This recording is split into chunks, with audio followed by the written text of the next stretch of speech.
What if the single piece of paper that decides whether Bitcoin, Ethereum, and the next decade of financial technology live or die in America is sitting right now on a shelf in Washington, D.C., collecting dust? Not destroyed, not rejected, just waiting. In the summer of 2025, a bill passed the House of Representatives by one of the widest bipartisan margins in the history of financial regulation. More than 70 Democrats, the party that spent years treating crypto with suspicion, crossed the aisle to vote yes. Wall Street banks that once dismissed Bitcoin as a fraud started lobbying for this bill. BlackRock wanted it. Coinbase wanted it. Even skeptics who thought crypto was a bubble admitted the industry. This is the story of the Clarity Act, the law that could finally answer a question the U.S. government has dodged for 17 years. What, legally, is a cryptocurrency? Is it a security, like a share of Apple stock? Is it a commodity, like gold or wheat? Or is it something entirely new that no 20th century law was ever built to handle? The answer to that question is worth trillions of dollars. It will decide which companies survive, which countries win the next era of global finance, and whether the United States leads the digital economy or watches it move somewhere else. By the end of this video, you'll understand exactly what the Clarity Act does, why it took 17 years to get this far, why it's stuck right now, and what happens next to Bitcoin, to your exchange account, and to the global financial system that needed it. And then, it stalled. Here's the strange part. Bitcoin is now 16 years old. Ethereum just turned 11. Over the past decade, digital assets have grown from an internet curiosity traded by a handful of programmers into a multi-trillion-dollar asset class held by pension funds, sovereign wealth funds, and some of the largest banks on earth. And yet, for almost the entire life of this industry, nobody in the U.S. government could give a straight answer to the most basic question imaginable: which regulator is actually in charge? That uncertainty wasn't just an academic problem. It shaped everything. It's why some of the biggest crypto companies in the world built their headquarters outside the United States. It's why American entrepreneurs building blockchain products often consulted lawyers before writing a single line of code, not because the technology was illegal, but because nobody could tell them whether it was. This is a story about a 17-year regulatory vacuum, a landmark court case that cracked it open, an industry that spent unprecedented money to force Washington's hand, and a bill that came agonizingly close to becoming law, only to get stuck in the one place American legislation always seems to get stuck: the United States Senate. To understand why the Clarity Act matters, you have to go back to 1946. That year, the U.S. Supreme Court decided a case called SEC v. W.J. Howey Company. It had nothing to do with computers or the internet. It was about orange groves in Florida. But the ruling created something called the Howey test, a four-part legal formula for deciding whether something counts as a security. Is there an investment of money in a common enterprise with an expectation of profit derived from the efforts of others? For 70 years, that test worked fine for stocks, bonds, and investment contracts. Then Bitcoin showed up and things got complicated. Bitcoin doesn't have a company behind it. There's no CEO, no headquarters, no shares. It's produced by a decentralized network of computers solving math problems, a process called mining, and its supply is capped, forever, at 21 million coins. Does that make it a commodity, like gold, which also has no issuer and no promise of profit from anyone's effort? Regulators eventually said yes. The Commodity Futures Trading Commission has treated Bitcoin as a commodity since 2015. But then came Ethereum and thousands of other tokens sold to raise money for new projects, a fundraising method called an initial coin offering or ICO. Many of those looked a lot more like the orange groves in the Howey case. People handing over money, expecting profit, based on the efforts of a development team. The SEC started treating many of them as unregistered securities. Here's where things become genuinely absurd. The same digital asset could behave differently depending on how it was sold, who was using it, and how decentralized its network had become over time. A token could theoretically start life as a security, sold by a small team raising funds, and gradually mature into something more like a commodity as the network became more decentralized and less dependent on any single group's effort. Nobody had a legal process for that transformation. There was no form to file, no bright line to cross. Just years of expensive, uncertain lawsuits. And that uncertainty had a name in the crypto industry: regulation by enforcement. Instead of writing clear rules in advance, the SEC under its previous leadership pursued dozens of lawsuits against exchanges and token issuers, essentially defining the law one court case at a time. Coinbase got sued. Binance got sued. Ripple fought a multi-year legal battle over whether its token, XRP, was a security, a case that dragged on for years and produced a split decision that satisfied almost nobody. Few people outside the industry realized just how much capital and talent this uncertainty pushed offshore. Entrepreneurs who wanted to build in America instead incorporated in Switzerland, Singapore, or the UK, places where the rules, whatever they were at least written down. That's the 17-year gap the Clarity Act is trying to close. So what does the Digital Asset Market Clarity Act, its formal name, filed in Congress as H.R. 3633, actually do? At its core, it tries to build a permanent, predictable dividing line between two regulators: the Securities and Exchange Commission, which oversees traditional securities like stocks and bonds, and the Commodity Futures Trading Commission, which oversees commodities and derivatives markets, from oil futures to agricultural contracts. Under the bill, most digital assets would be reclassified as digital commodities, defined as blockchain-based assets whose value is intrinsically linked to the use of the underlying network, rather than tied to a promise of profit from a central team's efforts. That definition explicitly excludes securities, derivatives, and stablecoins, which are handled elsewhere. Assets that qualify as digital commodities would fall primarily under CFTC oversight, including in spot markets, where crypto is bought and sold for immediate delivery rather than traded as a future contract. That last detail matters more than it sounds like it does. The CFTC has historically regulated futures and derivatives, bets on where prices are heading, not the actual buying and selling of the underlying asset itself. The Clarity Act would hand the CFTC direct authority over spot crypto trading for the first time in U.S. history, something the agency has wanted and lacked the legal authority to do for years. Meanwhile, the SEC wouldn't disappear from crypto, it would narrow its focus. Its role would concentrate on the fundraising stage. When a company first sells tokens to raise capital, that's still treated like a securities offering, with certain new, lighter-touch exemptions designed for crypto specifically. But once a network becomes sufficiently decentralized, once no single company or team controls its future, the bill allows the token to graduate out of SEC jurisdiction, even if it started life looking like a security. This is the maturity framework, and it's one of the bill's most genuinely novel ideas.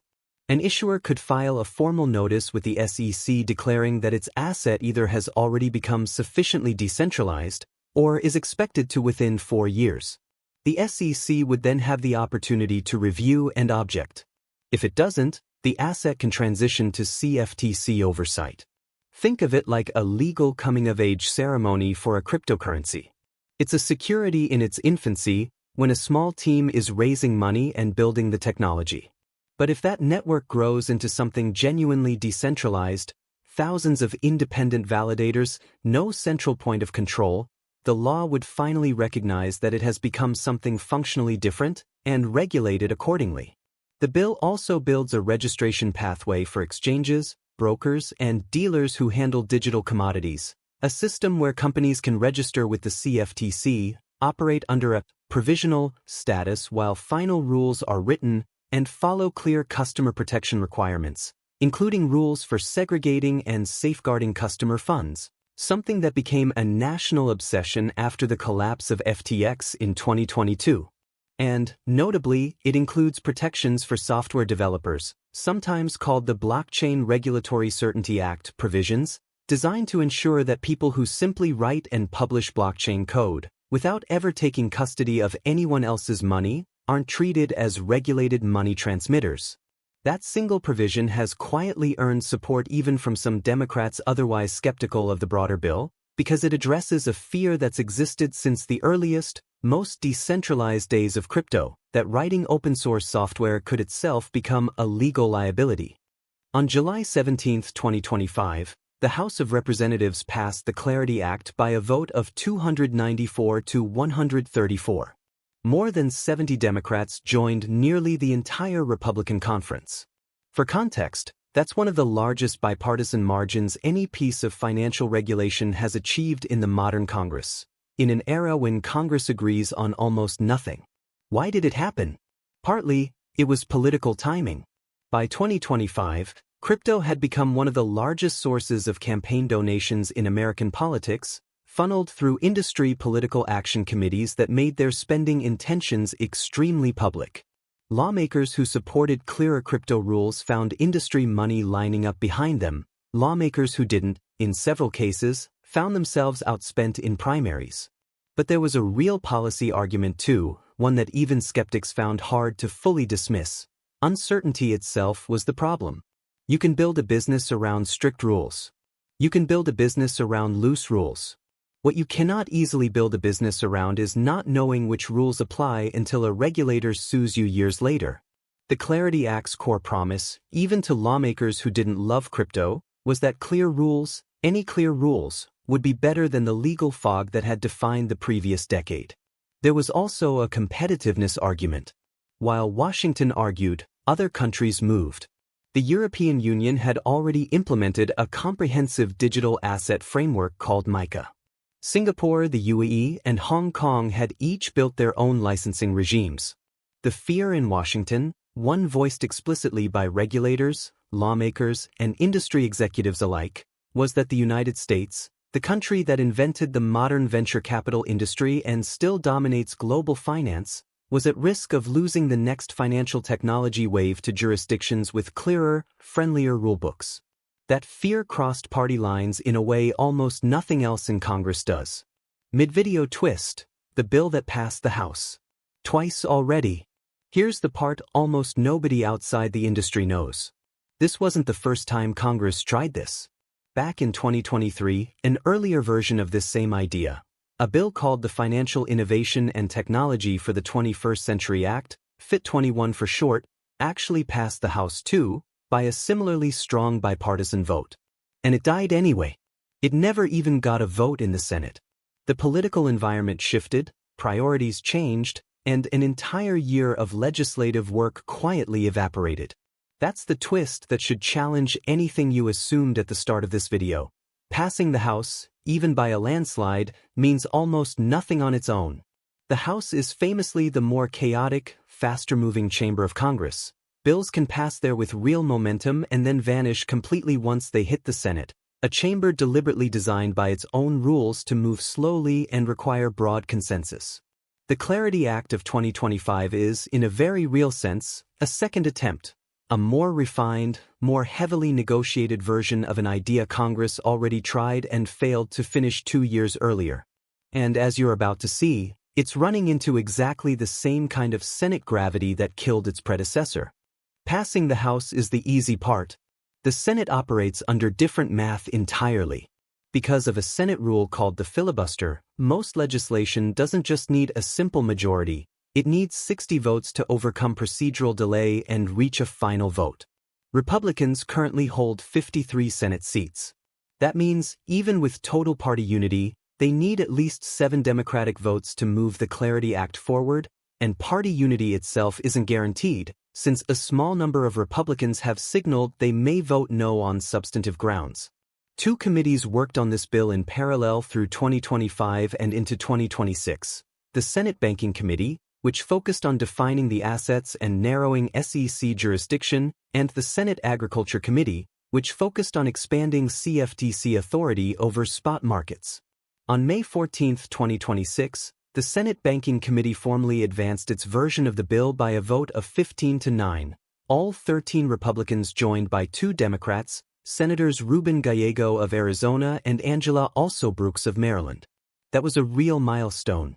But the senators who crossed the aisle to vote yes were explicit on the record that a committee vote was not a promise of a floor vote. There was more work to do. By June 1, 2026, the bill had been formally placed on the Senate's legislative calendar, a procedural milestone that made it eligible, technically, for a full floor vote at any time. Industry advocates and even the White House had informally targeted the 4th of July as a symbolic signing date. American crypto regulation, delivered in time for the 250th anniversary of American independence. That date came and went. No floor vote. No cloture motion filed to even begin the process of overcoming a filibuster. The bill remained parked on the calendar, still needing somewhere between 7 and 9 Democratic votes it did not yet have. So what exactly is holding it up? Analysts tracking the bill through the summer of 2026 have consistently pointed to 3 interlocking disputes. The first is stablecoin yield. Stablecoins are cryptocurrencies designed to hold a fixed value, usually pegged 1-to-1 with the US dollar, issued by companies like Circle. Traditional banks have lobbied hard against allowing stablecoin issuers to pay interest, or yield, directly to holders for simply parking their money. Banks argue that would let crypto companies quietly compete with savings accounts without the regulatory obligations banks carry. Consumer advocates and some crypto companies, meanwhile, argue that blocking yield punishes ordinary users. The compromise language that emerged prohibits interest on simply holding a stablecoin balance, while still allowing rewards tied to actual activity or usage, a distinction that sounds narrow on paper but has enormous financial consequences for how these products get designed. The second is decentralized finance, or DeFi, software protocols that let people trade, lend, and borrow crypto without a traditional company acting as the middleman. Regulators have struggled with a basic question. If there's no company running the show, who exactly is supposed to register, and who's accountable if something goes wrong?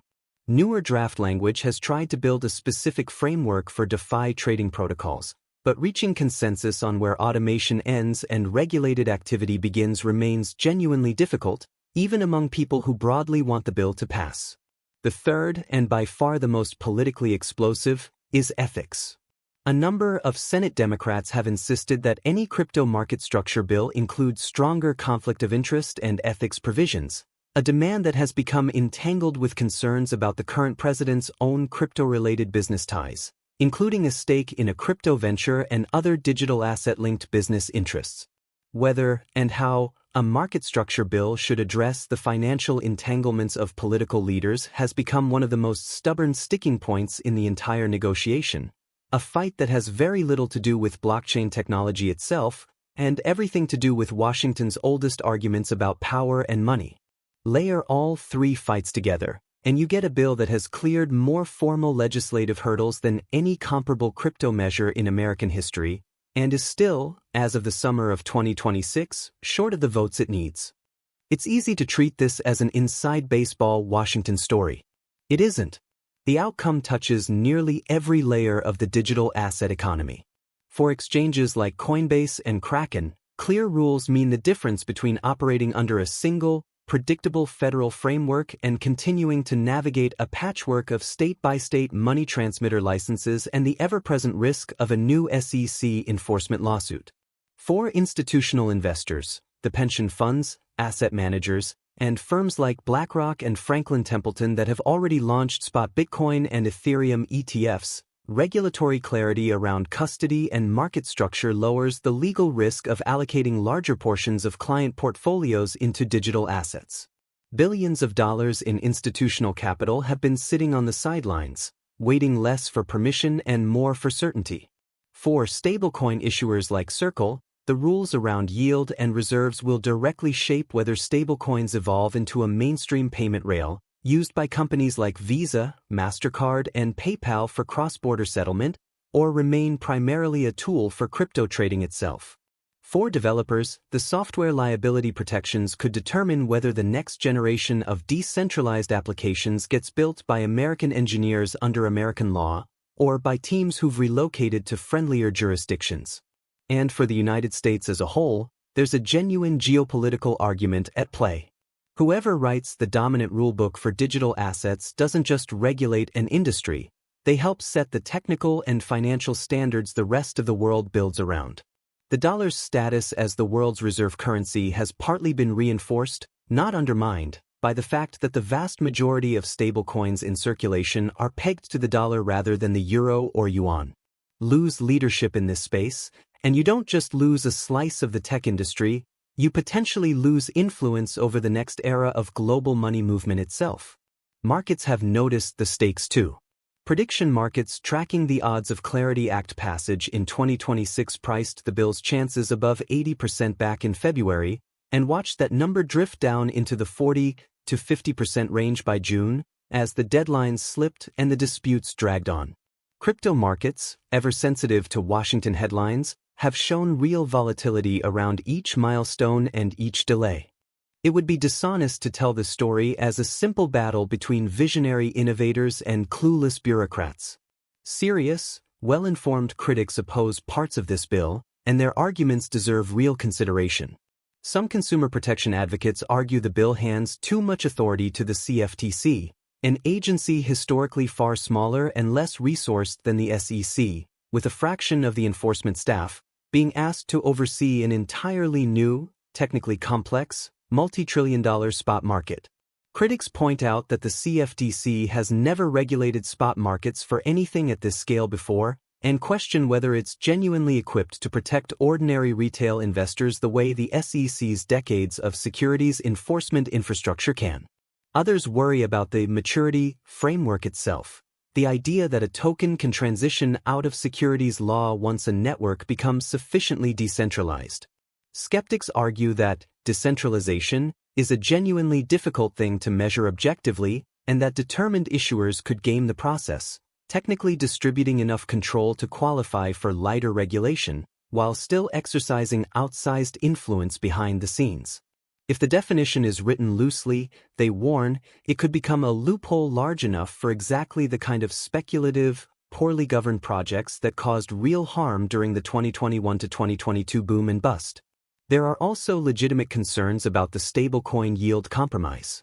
Some economists argue that even activity-based rewards could function as yield in all but name, potentially allowing stablecoin issuers to compete with the banking system's core function, taking deposits and paying return on them, without holding the same capital reserves or facing the same emergency backstops that regulated banks do. If a major stablecoin issuer ever faced a crisis of confidence, critics warn, the run on that stablecoin could ripple into broader financial markets in ways regulators aren't fully prepared for. And then there's a broader, more philosophical critique, one voiced by figures like former SEC officials and some academic economists, that Congress, in trying to give the crypto industry the certainty it has spent years lobbying for, risks writing rules shaped more by industry preference than by hard-won lessons from crypto's own repeated collapses, from Mt. Gox in 2014, to the Terra/Luna implosion in 2022, to the collapse of FTX just months later, which erased billions in customer funds. Virtually overnight. These critics aren't arguing that crypto shouldn't exist, or that regulation is bad. Many of them actively want a rulebook. Their concern is narrower and more specific, that the particular rulebook being negotiated right now may prioritize speed and industry buy-in over the kind of deep, adversarial scrutiny that historically produces genuinely durable financial regulation. Congress, for its part, disagrees, arguing that 17 years without any rulebook has already caused enormous, measurable harm, and that a well-designed framework, even an imperfect one, is safer than the enforcement by lawsuit chaos that preceded it. Reasonable, informed people land on different sides of that argument. That's not a flaw in the story, it's the story. So where does this actually go from here? The Senate returned from its July recess in mid-July 2026, leaving roughly 3 usable weeks of floor time before the chamber breaks again in August, a window that policy analysts across Wall Street and Washington have consistently identified as the last realistic opportunity for 2026 passage. Miss it, and the calendar turns hostile fast. The fall session runs directly into the pressures of that year's midterm election campaigning, historically one of the worst environments for passing complicated, negotiated legislation. The best-case scenario, Senate leadership, negotiators, and enough Democratic holdouts reach a final compromise on stablecoin yield, DeFi treatment, and ethics provisions within that narrow window.